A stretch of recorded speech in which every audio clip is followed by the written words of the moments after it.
वक्रतुंड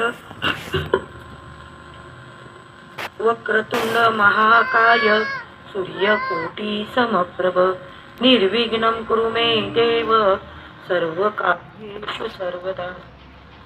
गुरुर्ब्रह्मा गुरुर्विष्णू गुरुर्देवो महेश्वरा गुरु साक्षात् परब्रह्म तस्मै श्री गुरुवे नमः। आपदामपहर्तारं दातारं सर्वसम्प्रदां लोकाभिरामं श्रीरामं भूयो भूयो नमामि। कृष्णाय वासुदेवाय हरये परमात्मने प्रणतक्लेशनाशाय गोविंदाय नमो नमः। पंढरीनाथ महाराज की जय। जय जय रघुवीर समर्थ मंगलमूर्ती मोरया।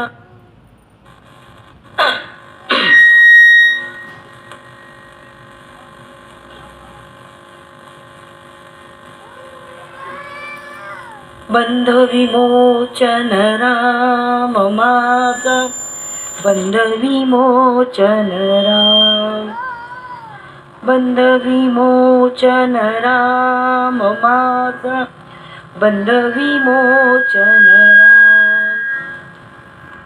सकल हि ऋषी मुनी भजती जयासी एकचितो सुखधाम बंध विमोचन राम माझा बंध विमोचन राम।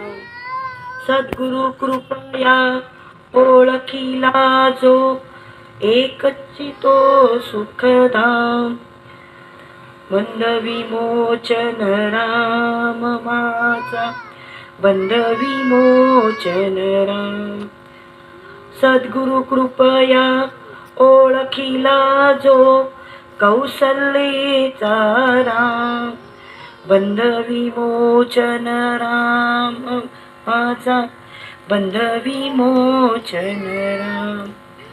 भाव भक्तीच्या सुलभ साधनी पुरवी सकल ही काम बंध विमोचन राम माझा बंध विमोचन राम। शरण ही वेना आत्मा राम पावली पूर्ण विराम बंध विमोचन राम माझा बंध विमोचन राम बंध विमोचन राम।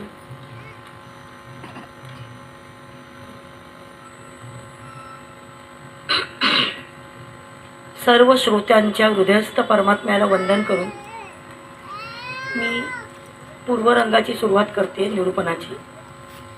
बंध विमोचन राम माझा बंध विमोचन राम। सकल ही ऋषी मुनी भजती जयासी एकचितो सुखधाम बंध विमोचन राम माझा बंध विमोचन राम। सद्गुरु कृपया ओळखिला जो सद्गुरु कृपया ओळखिला जो कौसल्येचा राम बंध विमोचन राम माझा बंध विमोचन राम। भाव भक्तीच्या सुलभ साधने पुरवी सकल ही काम बंध विमोचन राम माझा बंध विमोचन राम। शरण ही वेण्णा आत्मा रामा पावली पूर्ण विराम बंध विमोचन राम माझा बंध विमोचन राम। हा अभंग संत श्रेष्ठ सद्गुरु राष्ट्रगुरु समर्थ रामदास स्वामी यांची शिष्या वेण्णा स्वामी महाराज यांचा आहे।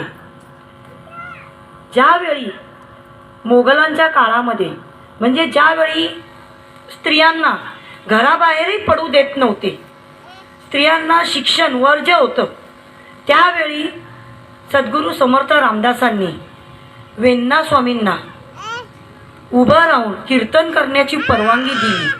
म्हणजे समर्थ रामदास हे किती मोठे समाज सुधारक होते हे तुम्हाला जाणवू शकतं। समर्थ रामदासांनी आपल्या सगळ्यांना माहिती आहे की आपल्या अध्यात्मामध्ये समर्थ रामदास हे पाचवे गुरु म्हटले जातात, पाचवे प्राण म्हटले जातात आपल्या अध्यात्माचे। आणि अध्यात्माच्या चार पायांवर अख्ख्या आपल्या अध्यात्माचा मंदिराचा कळस उभारला गेलेला आहे. आणि अशा समर्थ रामदासांनी एक एक हिरे जमा केले आणि आपल्या समाजाला अध्यात्माचा मार्ग दाखवला. आता समर्थांनी ज्यावेळी वेण्णा स्वामींना कीर्तन करण्याची परवानगी दिली, त्याच वेळी त्यांनी मिरजेचा मठ हा सुद्धा त्यांच्या स्वाधीन केला आणि त्यांना मठाधिपती बनवण्यात आलं. मठाधिपती बनल्यानंतर त्यांनी रामायणही लिहिलं, भरपूर काव्यरचना केली आणि अशा वेण्णा स्वामींना त्यांनी जो हा अभंग रचला आहे, ज्या दिवशी त्यांनी स्वतःचा देह ठेवला समर्थ सद्गुरूंच्या पायाशी, त्यावेळी त्यांना कीर्तन करता करता सुचलेला हा अभंग आहे. की काय त्यांना सुचलं की बंध विमोचन राम. माझा राम कसा आहे, हा राम, तो राम कसा आहे, तो माझा आहे. तुम्ही म्हणाल माझा म्हणजे कसा? आपल्याला तर सर्व संतांनी सांगितलेले की मी, माझं, मला म्हणजेच काय तर अहंकार, यातनं आपल्याला दिसतो. आणि आपण ज्या वेळेला अहंकार सोडावा म्हणून सर्व संतांनी आपल्यासाठी भरपूर अभंग लिहिलेले, भरपूर काव्यरचना केलेली. आणि अशातच वेण्णा स्वामी आपल्याला काय सांगतात, बंध विमोचन राम माझा. हा राम कसा आहे तर तो माझा आहे. माझा का म्हटलंय याला? तर आपण बघा, देहाला म्हणतो हा माझा देह आहे, हे अवयव माझे आहेत, हे घर माझं आहे. पण हे सगळं आपलं माझं असतं का? तर नाही. का नसतं? तर याच्यामध्ये विषयामध्ये आपण अडकलेलो असतो म्हणून हे आपलं नसतं. पण हा राम कसा आहे तर तो बंधाचं विमोचन करणार आहे. हे जे बंध आहेत विषयांचे, आशेचे, मायेचे, यातनं आपल्याला मुक्त करून देणार आहे, असा आपला राम आहे. आणि बंधाचं विमोचन करून आपल्याला या बंधातनं म्हणजे या वासनेतनं, आशेतनं, आकांक्षेमधनं मुक्त करून, या मायेतनं मुक्त करून आपल्याला मुक्त करून निर्वाणीकडे नेणारा आहे, असा माझा राम आहे. तसेच बंध विमोचन पुढे काय बोलतात ते की समर्थांनी सकलही ऋषीमुनी भजती जयाशी. सगळे ऋषीमुनी ज्याला भजतात, तपश्चर्या करतात, तसेच उपासना करतात, तरी त्यांना भगवंत भेटतो का? नाही. जेव्हा खडतड तप करतात तेव्हा त्यांना भगवंत भेटतो. तर सकल ऋषीमुनींनाही भगवंत भेटत नाही. आता तुम्हाला एक श्रुती सांगते, कधी कधी काय असतं, काहींना देव कळतो, काहींना देव मिळतो, काहींना देव कळतोही पण मिळत नाही, काहींना देव मिळतोही पण कळत नाही, काहींना देव कळतही नाही आणि मिळतही नाही. जय जय रघुवीर समर्थ. म्हणून काय सांगतात, सकलही ऋषीमुनी भजती जयाशी. एवढं सगळं तपश्चर्या करतात, खडतर तप करतात, ध्यान साधना करतात, पण तरीही त्यांना राम भेटत नाही. राम का भेटत नाही? तर राम असा भेटणार नाही आपल्याला. त्याच्यासाठी खऱ्या भक्तिभावाने जो ध्यानधारणा करतो त्यांना भेटतो. आणि तोच आपल्याला एकची तो सुखधाम, तोच आपल्याला सुख देणारा असतो, या पूर्ण मोह मायातनं आपल्याला काढणारा असतो. आता तुम्ही म्हणाल की हा देह, सकलही ऋषीमुनी एवढी कठोर तपश्चर्या करतात, ध्यानधारणा करतात आणि देहाला त्रास देतात, परंतु भगवंताने आपल्याला तसं सांगितलं आहे का? तर नाही. तुम्ही म्हणाल उपास तपास करायचे, ध्यानधारणा करायचे आणि तर तुम्हाला भगवंत भेटलं, तसं नाही भेटत. त्याच्यासाठी खरा भक्तिभाव असणं गरजेचं आहे. आणि खरा भक्तिभाव आपल्यामध्ये कधी येतो? तर ज्यावेळी आपण सर्व मोहातनं, आशेतनं, आकांक्षामधनं बाहेर पडतो तेव्हा. पण आपण काय करतो, सगळ्या मोहात अडकलेलो असतो. उदाहरणार्थ एक उदाहरण देते की आपण पहिले आपल्या देहाला जपतो. आपल्याला सगळ्या मोहामायातनं निघण्यासाठी आपल्या काही मर्यादा असतात. तर आपली पहिली मर्यादा असते देह मर्यादा. देह मर्यादा म्हणजे आपला हा देह जो आहे तो स्थूल देह आहे. आपल्याला एखाद्या भिंतीच्या पलीकडे जरी जायचं झालं तरी आपल्याला काय लागतं, दरवाजा किंवा खिडकी लागते, बारी लागते. पण आपण असे जाऊ शकतो का भिंतीतनं आरपार? नाही जाऊ शकत. का? तर आपल्याकडे तपश्चर्या नाही आहे, ध्यान नाही आहे, धारणा नाही आहे, भगवंताबद्दलची खरी भक्ती नाही आहे. हा देह स्थूल आहे म्हणून आपण नाही जाऊ शकत. परंतु ज्यावेळी आपण जेव्हा तपश्चर्या करतो त्यावेळेला आपल्याकडे एक अध्यात्माची शक्ती निर्माण होते आणि मग त्यावेळेला देहाची मर्यादा नाही राहत. एक उदाहरण सांगते. एकदा काय होतं, एक कल्याण स्वामी एका मंदिरामध्ये कीर्तन करत असतात आणि कीर्तन करताना ते एक वाक्य बोलून जातात की जे कोणी भक्तिभावाने ध्यानधारणा करतो, ध्यान भक्तीने देवाला प्राप्त करता येतं. बस एवढंच. तिकडचा एक पहारेकरी असतो, मुसलमान पहारेकरी तिथे किल्ल्यावर असतो आणि तो पहारा देत असतो आणि करता करता काय होतं, तो बोलतो की ह्याने बोलला की भगवंत भेटतो. असा कसा भगवंत भेटतो? आमचा अल्लाह तर आम्हाला कधी भेटला नाही, आम्ही रोज नमाज पडतो, 5 टायमाचा नमाज पडतो, आम्हाला भगवंत भेटला नाही. आणि मग या कल्याण स्वामीला भगवंत कसा भेटला? तर मग त्यावेळेला तो काय म्हणतो की मला भगवंताचं दर्शन घडव.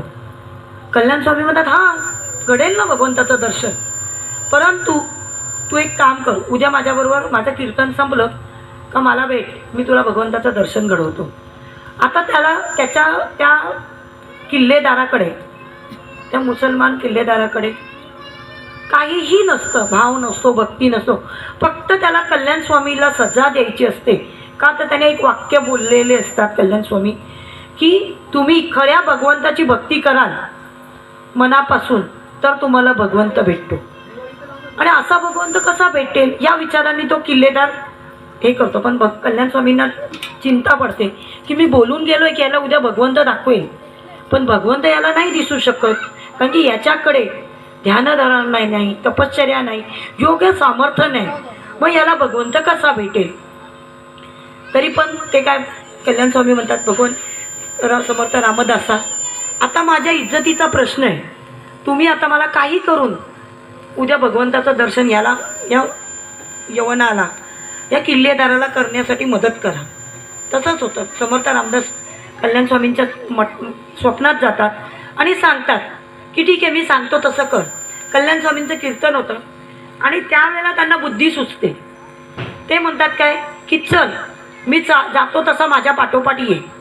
ते एका दरवाजात न जातात तोही जातो, ते एका बोळीत न जातात तोही जातो, ते एका काय करतात टोक ठेवलेली असते, टोपाच्या या टोकेपासून त्या टोकापर्यंत जातं. आता म्हणतात तू पण ये. ते योग सामर्थ्याने त्या टोक ठेवलेली असते, त्यांचा देह स्थूल असतो तो सूक्ष्म करतात आणि या टोकापासून त्या टोकापर्यंत जातात. परंतु त्या यवनाला जाता येईल का? नाही येणार. का? तर त्याचा देह हा स्थूल देह आहे. म्हणजेच काय, तर देहाला स्थूल मर्यादा आहे. आता आपल्याला भगवंताचं दर्शन घडण्यासाठी काय करावं लागेल? तो योग सामर्थ्य पण लागतं. आणि मग त्यावेळेला कल्याण स्वामी सांगतात की तुझ्याकडे योग सामर्थ्य नाही, खरी भक्ती नाही, खरा भाव नाही, म्हणून तुला भगवंत नाही भेटू शकत. म्हणजेच काय, देहाची पहिली मर्यादा आहे आपल्याला देह स्थूल आहे. देहाला दुसरी मर्यादा आहे की देह हे घाणीचं आगार आहे. म्हणजेच काय, तर आपण आपल्या आईच्या गर्भामध्ये 9 मास राहतो आणि त्याच्यानंतर सुद्धा आपला जन्म झाल्यानंतर आपल्याला जन्म मरण्याच्या फेऱ्यातनं पुनरपि जननम पुनरपि मरणम पुनरपि जननी जठरे शयनम. म्हणजेच काय, तर या जन्म मरणाच्या फेऱ्यामधनं सतत आपल्याला फिरत राहावं लागतं आणि मग आपल्याला मृत्यू होतो. आपण मेल्यानंतर आपण बोलतात सगळेजण की उचला. का? तर आपल्या देहाचा सगळ्यात जास्त घाण वास होतो. म्हणजेच काय, तर देह हे दुर्गंधीचा आगार आहे. तिसरा देहाचा हे सांगितलं की आपला देह हा काय आहे, तर काया पालट करतो. म्हणजेच काय, तर तुम्ही लहानपणीचा फोटो काढून बघा, 20 वर्षानंतर आपण तो फोटो काढून बघितल्यानंतर आपल्याला जाणवतं का की आपला देह तसाच्या तसा आहे? म्हणजेच काय, तो जो पूर्वी होता तो आत्ता नाही आहे. पूर्वी आपण तरुण होतो, आत्ता आपण म्हातारे झालो. म्हणजेच काय, तर देहामध्ये परिवर्तन घडत राहतं. म्हणजेच काय, तर देहाला परिवर्तन होणं म्हणजेच देहामध्ये बदल घडणं हा एक देहाची मर्यादा आहे. तर या सगळ्या देहाच्या मर्यादामधनं आपण जेव्हा पार होतो तेव्हा खऱ्या भगवंतापर्यंत पोचतो. आता ज्यावेळी एकदा काय होतं, आपल्याला देह आहे, देहाचं म्हणजे असं बोलू नये या आसनावरनं, परंतु एक उदाहरण सांगायचं म्हणून तुम्हाला सांगते की बंध ज्या वेळेला पडतात, आपण बंधामध्ये अडकतो, मोहजाळामध्ये अडकतो, त्यातनं आपण निघू शकत नाही. का? तर आपलं मन आशा आकांक्षामध्ये अडकत राहतं आणि म्हणून आपण बंधातनं पुढे जाऊ शकत नाही, म्हणून आपण तपश्चर्या करू शकत नाही. पण ते काढण्यासाठी काय करायला लागतं, तर आपल्याला आशा आकांक्षामधनं बाहेर पडायला लागतं. पण आशा का संपत नाही हो? कारण की मोह. आता तुम्हाला एक उदाहरणच देते. आपली एक सिरियल संपते, दुसरी चालू होते, दुसरी संपते, तिसरी चालू होते. आपण म्हणतो जाऊ दे, तिसरी संपली, चौथी चालू आहे. म्हणजेच काय, ते आशा आपली काही संपत नाही. आशेमध्ये मनुष्य अडकत राहतो आणि मग ते अडकत अडकत अडकत पण तेवढं होऊ नये. रात्री टी व्ही बंद केल्यानंतर सुद्धा आपली आशा काही संपत नाही. दुसऱ्या दिवशी परत आपल्याला तीच सिरियल बघायची असते म्हणून आपण परत टी व्ही लावतो, पटापट पोथी वाचतो आणि प्रार्थना कशी तरी करतो आणि परत टी व्ही बघायला बसतो. म्हणजेच काय, तर आशेमधनं सुद्धा आपण निघत नाही. आणि हे जे आपले षडरूपू आहेत, काम क्रोध मोह मद मत्सर, यातनं आपल्याला काही निघता येत नाही. विषयामध्ये आपण सतत अडकत राहतो. पुढे काय म्हणतायत, आणि ते तोच एक सुखधाम, तोच आपल्याला सर्व सुख देणारा आहे. आणि ह्या सुखासाठी आपण किती झटतो की माझं माझं माझं मला मी करतो. हा देह माझा आहे, पण तो माझा आहे का?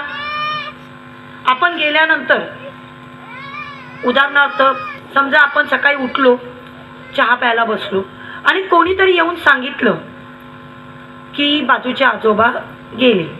आपण चहाचा कप ठेवतो आणि तिथे जातो आणि बघतो काय, तर ते गेले. मग ते गेलेले असतात का? आपला देह संपलेला असतो का? आजोबा गेलेले आहेत का? तर नाही. त्यांच्या आतमधला जो जीवात्मा आहे तो देह सोडून बाहेर गेलेला आहे. म्हणजेच काय, तर देहाचा त्याग केलेला आहे. म्हणजे देह म्हणजे मी आहे का? तर नाही. पण तरी वेणा स्वामी काय का म्हणतात की राम काय आहे, तो माझा आहे. माझा म्हणजे मी मनाची भावना आपण रामावर गाजवतो. देह म्हणजे मी नाही आहे. मग जीवात्मा, जीव म्हणजे मी आहे का? तर जीव म्हणजे पण मी नाही आहे. आता समजा ही बाटली आहे, ही बाटली माझ्यापासून लांब ठेवली आहे. ही बाटली म्हणजे मी आहे का? किंवा ही बॅग, ही माझी बॅग आहे, ही माझ्यापासून लांब ठेवली आहे. ही बॅग म्हणजे मी आहे का? तर नाही. म्हणजे आपल्या शरीरामध्ये जो आत्मा आहे, जी चैतन्य शक्ती आहे, ज्या चैतन्य शक्तीच्या जोरावर आपण मी मी मी माझं माझं मला मला जे करतो, त्यातनं आपण जे बाहेर पडत नाही आणि म्हणून आपल्याला राम भेटत नाही. तर या सगळ्यातनं आपल्याला बाहेर पडायचं झालं आणि या सगळ्यातनं जर मोकळं व्हायचं झालं तर आपल्याला बंध विमोचन करणारा कोण आहे? एकच सुखधाम. आणि सुख कोण देतं? कधी सुख मिळतं? तर या मोहमायातनं आपण बाहेर पडतो तेव्हा आपल्याला सुख मिळतं. पुढे काय म्हणतात ते, सद्गुरु कृपया ओळखी लाजो. आता तुम्हाला मला सांगा, मी आता तुम्हाला एवढं सांगते की बंध विमोचन राम, तुम्ही म्हणाल की मला नाही समजते अजूनही. बंधाचं विमोचन केलं, देहात देव म्हणजे मी नाही, आत्मा म्हणजे मी नाही, जीवात्मा म्हणजे मी नाही, मग मी म्हणजे कोण आहे? तर ती चैतन्य शक्ती म्हणजे मी आहे आणि ती चैतन्य शक्ती म्हणजेच राम आहे.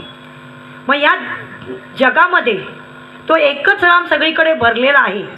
हे कसं कळलं मला? किंवा मी तुम्हाला कसं सांगितलं? तर मला कोणी सांगितलं? तर सद्गुरूंनी सांगितलं.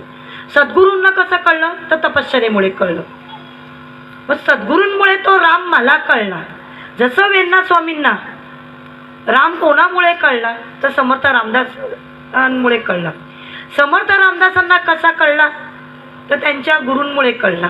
म्हणजेच काय, तर भगवंताची तपश्चर्या केल्यामुळे त्यांना रामाचं दर्शन झालं.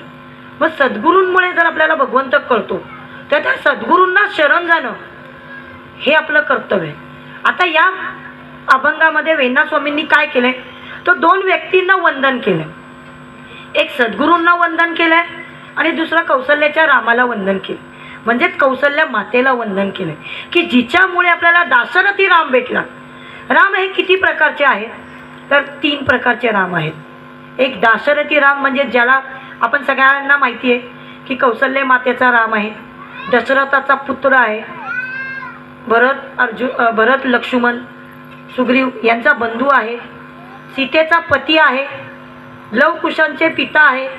असा राम आपल्याला सगळ्यांना माहिती की कौशल्याने आपल्याला दिला आहे. दुसरा राम म्हणजे कोणता? तो ईशा आहे, ईशांचा भगवंत आहे, म्हणजे ईशाचा जो स्वामी आहे तो राम आहे. तुम्ही म्हणाल म्हणजे काय? तर या चराचर सृष्टीमध्ये सकाळी उठल्यानंतर सूर्य उगवतो, रात्री मावळतो, उन्हाळा पावसाळा हिवाळा सगळं आपल्याला दिसतं, आपण जाणवतो. हे सगळं कोणाच्या सत्तेमुळे घडतंय? तर प्रभू रामचंद्रांच्या, जो ईश आहे, जो एकच आहे की जो या चराचरामध्ये व्यापलेला आहे, त्याच्यामुळे दुसरा राम आपल्याला कळतो. आणि तिसरा राम म्हणजे कोणता? तर ब्रह्मस्वरूप राम, की जो ब्रह्माचं ब्रह्म म्हणजेच राम आणि राम म्हणजेच ब्रह्म, की जी निसर्ग शक्ती आपण ज्याला म्हणतो, की ज्याने हे जग निर्माण केलं, की ज्याच्या सत्तेमुळे ज्याच्यामुळे उन्हाळा पावसाळा हिवाळा जो ईश निर्माण झालेला आहे, जो ज्याच्यामुळे ती माया निर्माण झालेली आहे, तो ब्रह्म म्हणजेच तो राम आहे. आणि या तिन्ही रामाच्या कळण्यासाठी आपल्याला कौशल्याच्या रामामुळे ईश राम कळला. आपण काय करतो? मुखाने नाम घेतो की राम राम राम श्रीराम राम करतो, रामाचं नाव घेतो, भगवंताचं नाव घेतो, कृष्णाचं नाव घेतो, आपल्याला आवडत्या त्या देवाचं आपण नामस्मरण करतो. पण नामस्मरण केल्यामुळे आपल्याला राम मिळतो का? तर नाही. भगवंत आपल्याला नामस्मरणामुळे नाही भेटत. तर कसा भेटतो? तर त्याच्या पुढे त्याच्या जवळ खरी भक्ती आणि भाव असावा लागतो. अंतःकरणापासून आपण ज्या वेळेला त्याच्याशी नतमस्तक होतो, लीन होतो, शरण जातो, त्यावेळी आपल्याला खरा भगवंत भेटतो. परंतु आपण जे मुखाने रामाचं नामस्मरण करतो, ते दाशरथी रामाचं नामस्मरण करतो. उद्या किंवा परवा राम जन्माचं आपण कीर्तन करतो, भजन करतो, ते दाशरथी रामाचं करतो. नामस्मरण करावं, त्याने आपले जे कर्माचे जे भोग असतात ते कमी होतात. म्हणजे जे प्रारब्धाचे भोग आपण भोगतो, आपण म्हणतो की माझ्या प्रारब्धाचे भोग आहेत का, म्हणून हे भोग माझ्या वाटेला आले. आपण नेहमी सतत रडत असतो, भगवंताच्या मंदिरात जातो आणि म्हणतो की मला हे दे ते दे ते दे, पण आपल्याला मिळतं का? नाही. का नाही मिळत? आपण भगवंताला म्हणतो मी एवढी तुझी प्रार्थना करतो, एवढी तपश्चर्या करतो, एवढं सगळं तुझ्यासाठी करतो, पण माझ्या वाट्याला सुख का येत नाही? सुखाच्या शोधासाठी मी तुझी एवढं पूजा अर्चा करतो, पण तरी तू मला काही भेटत नाही, सुख काही भेटत नाही. का भेटत नाही? तर आपल्या प्रारब्धाचे जे भोग असतात त्याच्यामुळे आपल्याला भेटत नाही. आणि ज्या वेळेला भगवंताचं आपण नामस्मरण करतो, त्यामुळे आपले ते प्रारब्धाचे भोग जे असतात त्याची जी तीव्रता असते ती कमी होते. म्हणजेच काही ती संकट, येणारी जी संकट असतात ती कमी होतात. परंतु ज्यावेळी आपण त्या चैतन्याचं, ईश सेवी राम जो असतो त्याचं चिंतन करतो, त्यावेळी आपल्याला खऱ्या अर्थाने आपल्याला जे भोग असतात त्यातनं आपण मुक्त होतो. तुम्ही म्हणाल आम्हाला काही कळत नाही आहे, काय सांगताय ताई तुम्ही? रामाचं आचरण, आपण नेहमी म्हणतो की रामाचं आचरण, रामासारखं आचरण करावं. प्रभू रामचंद्रांनी जे रामायणामध्ये केलंय त्यानुसार आपण जर आचरण केलं तर आपल्या कर्माचे जे भोग असतात त्याची जी तीव्रता असते ती कमी होते. म्हणजेच काय? तर आपण स्थितप्रज्ञ, स्थिर राहणं शिकतो. तुम्ही म्हणाल की कसं स्थिर राहायचं? तर बघा, प्रभू रामचंद्रांसारखं वागायचं. कसं?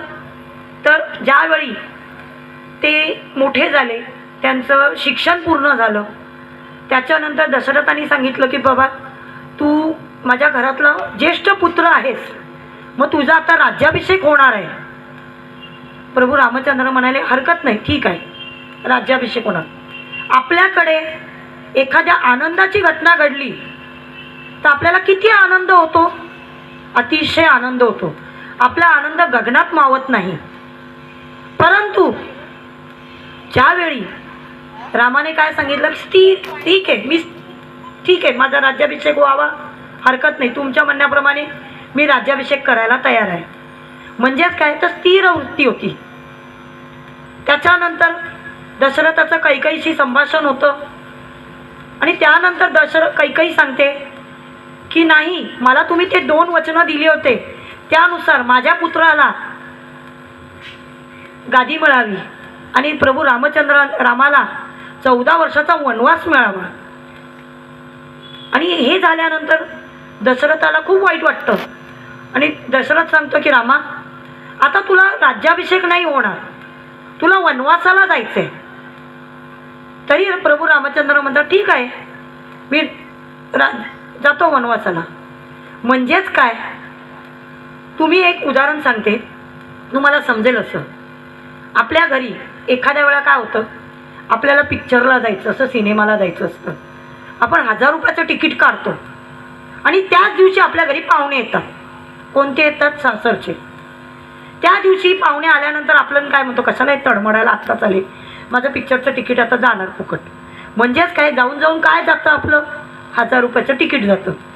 परंतु आपल्याला पिक्चरला जायचं आहे या आनंदामध्ये, आज मी ही साडी नेसणार, आज मी हे दागिने घालणार, तो आनंद आपला कुठे असतो, गगनात मावेन असं असतो. आणि अचानक आपल्या घरी पाहुणे आल्यानंतर आपला जो हिरमोड होतो, म्हणजे उदासीनता येते, तेव्हा आपल्या मनाची जी भावना असते ती कशी असते, तर ती वेदनादायी असते. आपण मनातल्या मनात मांडे मोडतो, हे कशाला आले आत्ता तडमडाय. म्हणजेच काय, तर आपल्याला दुःख होतं, अंतःकरणापासून दुःख होतं की आज मला जायचं होतं, पिक्चरला जायला मिळणार नाही. म्हणजेच काय, ती आपली वृत्ती चेंज होते, म्हणजे बदल होतो आपल्या वृत्तीमध्ये. तर सद्गुरू आपल्याला काय सांगतात की प्रभू रामचंद्रांसारखं आचरण असावं. रामचंद्रांनी काय केलं, तर राज्याभिषेक पाहिजे, हरकत नाही, राज्याभिषेक होणार नाही तर वनवासाला जायचं आहे. म्हणजेच एक टोक हे आहे आणि दुसरं टोक हे आहे. इथे राज्याभिषेक अत्यानंद आणि तिथे वनवास 14 वर्षाचा, म्हणजे किती दुःख, म्हणजे अप्रतिम, म्हणजे अति दुःख आणि अति आनंद, या 2 दिशेच्या 2 टोकं आहेत. पण तरी प्रभू रामचंद्रांची अवस्था कशी आहे मनाची, तर स्थितप्रज्ञ, स्थिर. ती भूमिका आपण आपल्या आयुष्यामध्ये जर आचरणात आणली तर आपल्या जे कर्माचे जे भोग असतात ते आपले कमी होतात आणि आपल्या जे प्रारब्ध असतं ते चुकतं. पुढे काय म्हणतात, ते कशामुळे कळतं, तर सद्गुरू कृपेमुळे कळतं. आणि वेण्णास्वामी महाराज काय सांगतात की सद्गुरू कृपया ओळखीला जो, असा जो राम आहे जो कौशल्याने आम्हाला दिला, कौशल्य मातेने जो मला जो राम दिला तोही असाच आहे. आणि सद्गुरूंनी मला जो ईश प्राप्तीचा जो राम दिला, जो राम आहे, जो ईश आहे, तोही कसा आहे, तो असाच आहे की जो ब्रह्मस्वरूप आहे. आणि त्याची प्राप्ती मला जेव्हा होणार त्यावेळी मी या सगळ्या भवसागरातनं तरून जाऊन मी मुक्त होईल. म्हणजेच काय, तर मला जन्ममरणाच्या फेऱ्यामध्ये अडकायचं नाही आहे, मी अडकणार नाही आहे, मी मुक्त होणार. तुम्हाला माहिती आहे, आपण मेल्यानंतर आपला देह स्मशानात गेल्यानंतर आपल्या घरामध्ये माहिती आहे, आपण एक पीठ सारवण्याची एक पद्धत असते, तिथे एक दिवा लावतो ताट उलटं टाकून. म्हणजेच काय, तर आपण बघतो की मेल्यानंतर आपण कुठल्या जन्माला जातो. तर ही जन्ममरणाची जी फेरा आहे, जी यातना आहे, ती मिळू नये म्हणून सद्गुरूंनी सांगितल्याप्रमाणे जर आपण आपलं आचरण केलं तर आपल्याला तो राम भेटतो. आणि रामाला प्राप्त करण्यासाठी आपण हे जे जीवन जगतोय, त्याची सगळी जी घडामोड करतोय, जी यातायात करतोय, अडचणी येतात ते आपल्याला, जे काही आपण त्रास भोगतोय, हे सगळं आपल्याला निघून जायचं असेल तर आपल्याला सद्गुरूंनी सांगितल्याप्रमाणे रामाची सेवा करणं गरजेचं आहे. पुढे काय सांगतात, भावभक्तीच्या सुलभ साधने. भाव आणि भक्ती. आता तुम्ही म्हणाल भाव म्हणजे काय, तर अनित्याकडनं नित्याकडे जायचं म्हणजेच भाव. या भाव म्हणजे काय की आपला भाव कसा आहे. आता जो शेअर मार्केटमध्ये जो भाव चाललाय तो नाही, तो अस्थिरच असतो. परंतु आपला भाव कसा पाहिजे भगवंतापर्यंत, तो स्थिर हवा आहे. आणि तो भाव भक्ती भगवंताकडे भाव कसा पाहिजे, तर एकदम निस्वार्थी पाहिजे, निष्काम पाहिजे, निरपेक्ष पाहिजे. असा जेव्हा भाव असेल, आणि हा भाव कोणाचा होता, तर तुम्हाला सगळ्यांना माहिती आहे की ज्या गवळणी होत्या कृष्णाच्या, त्यांचा भाव हा असा होता. म्हणजे ज्यावेळी श्रीकृष्णाला ताप आला होता, त्याच्या पोटात दुखत होतं, तेव्हा नारद मुनींना त्याने काय सांगितलं की मला कोण पृथ्वी तलावरची अशी माती आणून द्या, अशी राख आणून द्या की जी माझ्या अंगाला लावल्याने, की ज्या राखेमध्ये, ज्या मातीमध्ये भाव आणि भक्ती असेल, ती माती माझ्या अंगाला आणून लावल्यानंतरच तो दाह कमी होईल, तरच माझ्या पोटात दुखायचं थांबेल. नारद मुनी सगळ्यांना सांगतात, रुक्मिणी मातेला सांगतात, सगळ्या पूर्ण द्वारकेमध्ये सांगतात, याच्यामध्ये सांगतात, सगळीकडे सांगतात, चराचरामध्ये सांगतात. रुक्मिणी म्हणते मी माझ्या पायाची माती भगवंताला लावू आणि पापाची भागीदार हो, मी नाही असं करू शकत. म्हणजेच काय, तर मी नाही देऊ शकत. कोणीच द्यायला तयार होत नाही. आणि मग नारद मुनी भटकत भटकत भटकत मथुरेमध्ये जातात, गवळणींकडे जातात आणि गवळणींना सांगतात की मी तुमच्या इथे आलो आहे एका कामासाठी. गवळणी म्हणतात ते सगळं सोडा, माझा कृष्ण कसा आहे ते सांगा.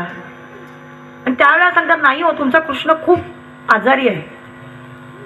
का, काय झालं आमच्या कृष्णाला, तर म्हणे तो इतका आजारी आहे की तो कुठल्याही क्षणी या जगातनं जाईल, असं नारद मुनी खोटं खोटं त्यांना सांगतात आपल्या गवळणींना.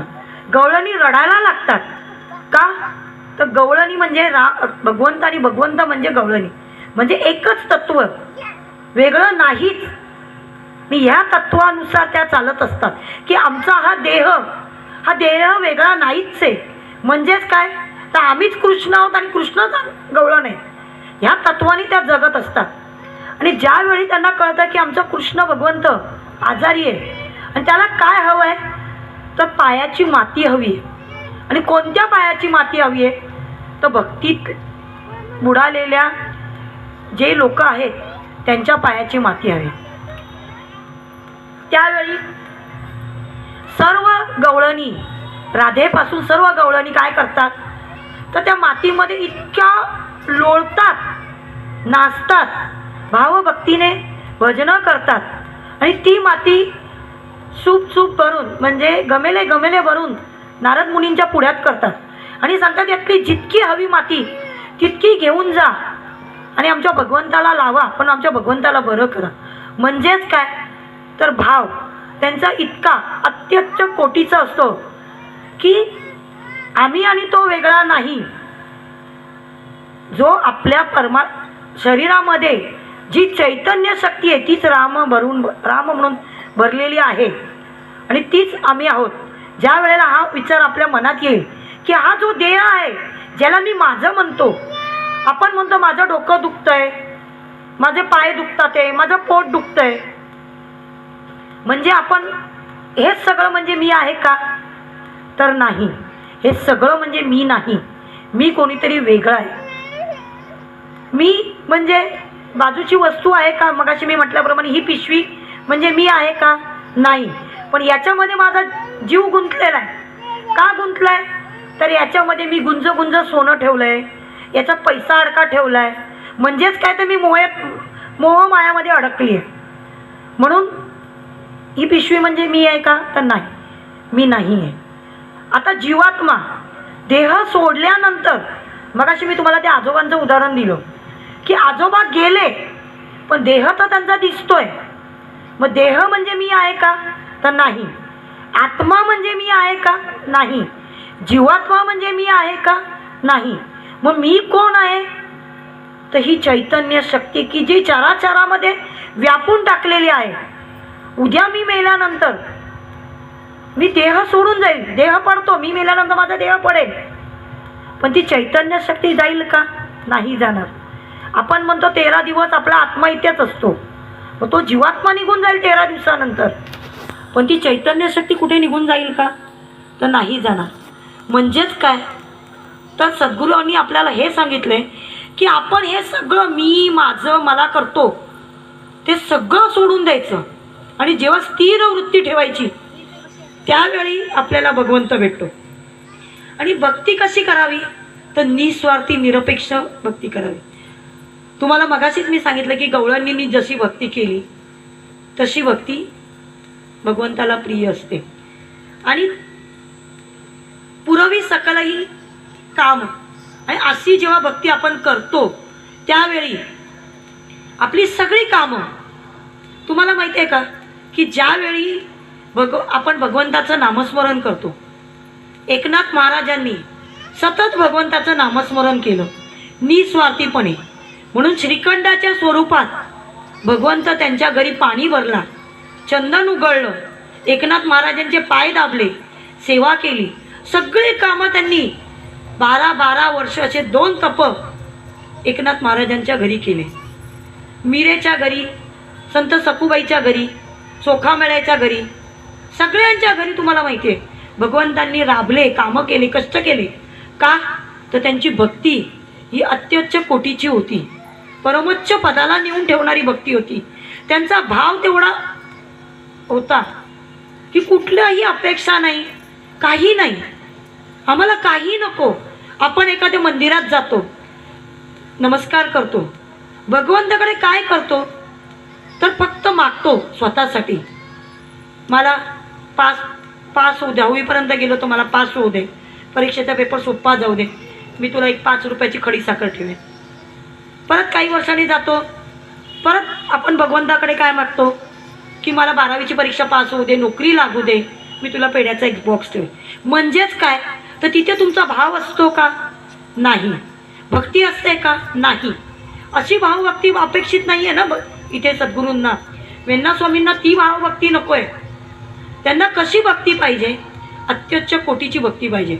आणि ज्यावेळी त्यांनी ही केली त्यावेळी त्यांचे सर्व कामं, आपलीही सुद्धा बघा, आपण कधी कधी म्हणतो अरे मी काहीच केलं नाही, हे आपोआप माझं काम झालं. इतकं कठीण काम होतं की जे कोणाच्याच्यानी होणार नव्हतं, पण ते माझ्याच्यानी झालं. ते माझ्याच्यानी म्हणजे मी केलं का? नाही, मी काहीच करत नाही. करतो तो कोण करतो? सर्व परमात्मा करतो. ती चैतन्य शक्ती आपल्याकडनं करून घेते. आता एक उदाहरण सांगते, तुम्ही हे प्रत्यक्षात करून बघा. आपण सकाळी उठलं का म्हणतो आज माझं डोकं दुखतंय, दुपारी म्हणतो आज माझं डोकं दुखतंय. आपल्याला काय करायचं असतं? तर सासूनी सांगितलेली कामं करायची नसतं, कामापासून पळवाट काढायची असते. म्हणून आपण सतत बोलत राहतो की मला हे करायचंय, मला ते करायचंय म्हणतो, आणि ते करायचं नसतं. म्हणून माझं डोकं दुखतंय, माझं डोकं दुखतंय. संध्याकाळपर्यंत तुमचं खरंच डोकं दुखायला लागतं. म्हणजेच काय, तर या चराचरामध्ये जी व्यापलेली जी भगवंताची शक्ती आहे ती म्हणते हा जे बोलतो ना ते घडतं. म्हणून पूर्वीच्या काळचे लोक काय म्हणत होते की या वास्तूमध्ये, या आपण ज्या घरात राहतो, ज्या वास्तूत राहतो तिथे म्हणाल्याप्रमाणे घडतं, तशी सगळी कामं होतात. म्हणून शुभ बोलावं. म्हणून सकाळी उठल्यापासून आपल्याला काय सांगायचे की उठल्या उठल्या आपण काय म्हणायचो? कराग्रे वसती लक्ष्मी, कर मध्ये सरस्वती, कर मुले तू गोविंदम प्रभाते कर दर्शनम. हाताचं दर्शन घ्यायचो, अन्निक उरकायचो, अन्निक उरकल्यानंतर देवाची पूजा प्रार्थना करायचो, दिवे लावायचो, दिवसभर धरणी मातेची प्रार्थना करायचो. तिचं झालं का जेवायला बसायचो, जेवायला बसलं का आपण बोलायचं वदनी कवळ घेता नाम घ्या श्री हरीचे. ते झाल्यानंतर संध्याकाळचे सगळे कामं आटपल्यानंतर देवापाशी दिवा लावायचो, परवाचा म्हणायचो. आणि हे सगळं आपण का करायचो? तर आपले जे प्रारब्धाचे भोग आहेत ते कमी व्हावे, कामं आपली जी कामामध्ये आपल्याला कर्माचे भोग कमी होऊन आपल्याला जी सूट मिळावी, सकलही कामं जी आपली व्हावी भगवंताच्या कृपेने, आणि ते कमी होण्यासाठी पुरवही सकलही काम, त्याने सगळी कामं आपली करावी. याच्यासाठी आपण भगवंताचे परंतु आजकाल आपण काय करतो, आपल्याला बघितलं असेल, आज आपण सगळ्यांनी ऐकलं असेल की हा माणूस ट्रेनमधनं पडला, एकाला अटॅक येऊन मेला. हे सगळं कशामुळे होत आहे? तर ह्या सगळ्या गोष्टी आपल्याकडनं तूट निर्माण होते, कमीपणा प्रमाणात घडतात. ते आपण हे सगळे कार्य करत नाही, परवाचा म्हणत नाही, शुभं करोती म्हणत नाही, भगवंतापुढे हात जोडत नाही, सकाळी उठल्यानंतर आपण डोक्याला तिलक लावत नाही, आपलं मस्तक तिलकहीन झालेलं आहे, आपली वाणी मंत्रहीन झालेली आहे, आपलं वागणं आचारहीन झालेलं आहे. आणि हे सगळं घडल्यानंतर आपण वृद्धांशी चांगलं वागत नाही, आपण पाया पडत नाही, म्हणून नम्रता गेलेली आपली. आणि हे सगळं झाल्यामुळे आपल्याला इतके भोग भोगावे लागतात. आणि यातनं सगळ्यातनं आपल्याला सुटायचं असेल आणि आपली कामं जर भगवंतानी करायची असेल तर त्याच्यासाठी सद्गुरूंनी काय सांगितलं आहे की तुम्ही भगवंताचं नामस्मरण करा. आणि असा सद्गुरू कोणाला भेटला आहे? तो वेण्णा स्वामींना भेटला आहे. आणि वेण्णा स्वामी काय म्हणतात या 5 ओळीच्या पूर्वरंग पद्यात की सद्गुरू कृपया ओळखीला जो, सद्गुरूंच्या कृपेमुळे मी त्यांना ओळखलं की जो राम आहे, जो चराचरातला राम आहे, माझ्या अंतरंगातला आत्माराम आहे, की जो दुसरा तिसरा कोणी नाही आहे, तो भगवंत आहे आणि तो मीच आहे. मीच आत्माराम आहे, मीच चराचरातलं चैतन्य आहे आणि चैतन्यातला रामही मीच आहे आणि माझ्यातला रामही तोच आहे. ते कोणामुळे सगळं कळलं? तर सद्गुरूंमुळे. तर प्रत्येकाला एक सद्गुरू असावा आणि सद्गुरू असण्यासाठी आपल्याला आचरण चांगलं ठेवणं गरजेचं आहे. मी तुम्हाला हे परत परत का सांगते तर आपण फक्त हे 9 दिवस, आता चैत्र नवमी चालू आहे, चैत्र महिना चालू झाला आहे, आपण 9 दिवस फक्त पूजा अर्चा करतो, पूजा पाठ करतो. त्याच्यानंतर परत आपले 55 चालूच असतात. सकाळी उठलं का आपण कोणालाही दुष्टपणाचं बोलतो, तुसडेपणाने वागतो, कोणाचंही हिरावून घेतो. आणि हे कृत्य आपलं जेवढं घडतं ते आपल्याला राम कसा भेटेल? जर आपल्याला रामच भेटणार नाही तर आत्माराम कुठून भेटणार? आणि आत्मारामच नाही भेटला तर भगवंतापर्यंत आपण पोचणार कसे? आणि याच्यासाठी भावभक्ती आपल्याला गरजेची आहे. पुढे काय सांगतात? शरण ही वेण्णा आत्मारामा पावली पूर्ण विराम. आता हे सगळं शरण गेल्याशिवाय आपल्याला शक्य नाही. आणि शरण कोणाला जायचं? तर सद्गुरूंना जायचं. आणि हे कोण गेलेलं आहे शरण? तर वेण्णा स्वामी महाराजांनी त्यांच्या पूर्ण आयुष्याचं कर्म भगवंताच्या पायाशी ठेवलेलं आहे. मी तुम्हाला मगाशीच बोलली की त्यांच्या आयुष्याचा इति पूर्तता म्हणजे शेवटचा निर्वाणीचा क्षण आलेला. त्या दिवशी हे कीर्तन म्हणजे हा अभंग त्यांना सुचला. त्यावेळी त्यांनी आपल्या आयुष्यात जी जी कर्म केली आहेत ती सद्गुरूंच्या चरणी ठेवले आणि त्यांना पूर्णतः शरण गेले. आपण कधी जातो का हो कोणाला शरण?